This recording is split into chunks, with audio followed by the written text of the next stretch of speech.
All right, so my name is Tomas Ortega, and I'll be discussing the use of medical civic action programs as a force multiplier. Um, now, special op forces currently have successfully integrated their medical engagements into counterinsurgency operations. Medical civic action programs and similar programs can be more successful, though, if they were to be introduced instead of just to the special operation forces, they were moved into the conventional forces. Conventional forces obviously have better access to resources such as logistical support and manpower. At the moment, MEDCAPs only provide a temporary miracle cure for the time that they're stationed in a given area. The problem with that is that, well, once they leave the given area after their mission is over, they can no longer provide for the people with this miracle cure. Also, while they are currently in country or in the mission, providing this medical care, they normally provide better care than the local medical teams. So it could actually delegitimize the local health system and even the local government that is actually providing this. So there's those two problems that are currently being dealt with.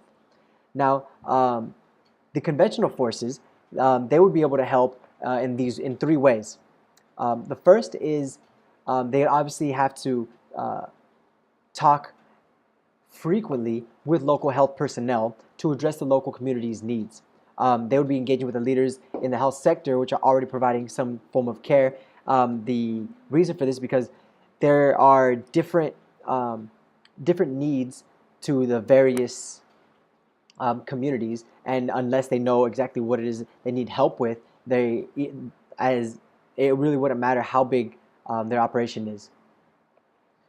Two, they would need to train local health providers using local conditions that all indigenous people would be able to use once they were to leave. Because once the forces withdraw from the region, the indigenous medical team will then have the knowledge to teach each other in a sustainable manner. And also, donated medications eventually run out. Treatment supplies are sometimes exhausted, and equipment can actually break or may need specialized technicians to be able to operate it. And third, in rural, medically underserved areas, indigenous healthcare facilities should be able to transfer an overflow of patients to the military facility. That'll allow practitioners to train with advanced equipment at medical facilities. Now, while in